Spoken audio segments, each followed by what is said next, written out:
በባለ 50 ምንም ንስሐ የለም ብለው እንደው በኃጢአት ታሞ የመጣውን ሰው በምህረት ንስሐም ቢሆን የተለያየ መንገድም ቢሆን የለም ብሎ ሲጨናነቁ ይታያል። እዚህ አባቶቻችን በባለ 50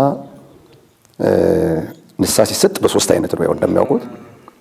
አንደኛው የጾም ንስሐ ነው፣ ሁለተኛው የስግደት ንስሐ ነው፣ ሶስተኛው የምጽዋት ንስሐ ነው።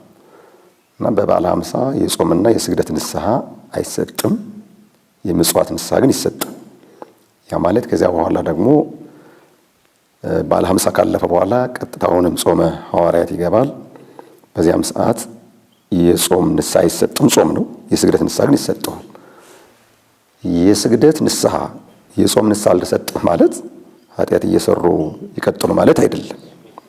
እንደየሁኔታው የሚታይበት መንገድ አለ።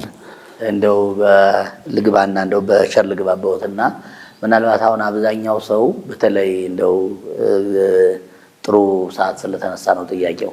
በባለ 50 ምንም ንስሐ የለም ብለው እንደው በኃጢአት ታሞ የመጣውን ሰው በምህረት ንስሐም ቢሆን የተለያየ መንገድም ቢሆን የለም ብሎ ሲጨናነቁ ይታያል። እና እንደው ሰፋ ብሎ በዚህ መልኩ አሁን ባሉት መልኩ ስለዚህ ንስሐ የለም ማለት አይቻልም፣ ግን ያሰጣጡ መንገድ ነው የሚለይ ማለት ነው። አዎ ያሰጣጡ ምንድነው? ሰውየው እኮ ሁልጊዜም በህሊናው ያዝናል። በዕለተ ሰንበትም ቢሆን አላዝንም አላለቅስም አይልም። ስለ ኃጢአት የሚለቀሰው ሁልጊዜ ነው። ነገር ግን የንስሐ አሰጣጥ ሁልጊዜ ቅድም ያልኳቸው ናቸው። ለምሳሌ አንድ ሰው በጣም ጤና ያጣ ሊሆን ይችላል። ከጤናው ችግር አንጻር ጾም መጾም የማይችል ከሆነ ስግደትም መስገድ የማይችል ከሆነ ሊሰጠው የሚችል ንስሐ ምንድነው? የምጽዋት ንስሐ ነው። ስለዚህ 365 ቀን ሙሉ ንስሐ ይሰጣል። የንስሐ አሰጣጡ ግን እንደ ወቅቱ ይለያያል። ምክንያቱም ጾም ከሆነ መድከም ነው፣ መራብ ነው። ስግደት ከሆነም መድከም ነው። በባለ 50 ደግሞ አዝማነ መንግስተ ሰማያት ነው። በመንግስተ ሰማያት ደግሞ መራብ የለም፣ መድከም የለም።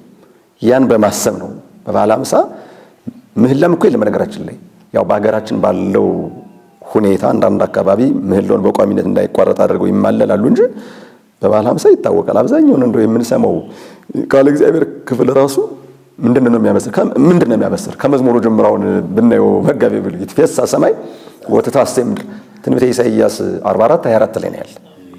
አዩት ሰማይ ደስ ይለዋል፣ እንደውም በምንጩ ይትፌሳ ሰማያት ይላል። እንግዲህ ከላይ መላእክትን ነው፣ ከታች ደግሞ ምድር ሲል ደቂቀ አዳምን ነው። ከዛ በኋላ ምንድነው ያለው? ወይንፍሑ ቀርነ መሰረታት ህምዝ የተባለው ምንድነው?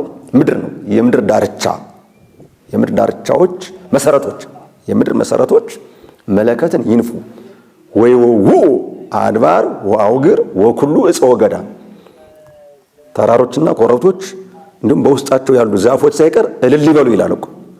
አዩት አድርጎ የገለጸው ኢሳይያስ በትንቢት እንደዚህ አድርጎ የተናገረውን ቅዱስ ያሬድ ደግሞ ለልደትም ለትንሣኤም ለልደት የአማኑኤል ህየንተ ዝለላይ እንዘ ይትፌስሑ አድባር ወይታሰዩ አውግር ወፀ ወገዳም ምን ይጠፉ ባይጽቂሆሙ አይጽቃቸው ጫፎቹ ነው አይደል? እነሱ ያጨበጭባሉ።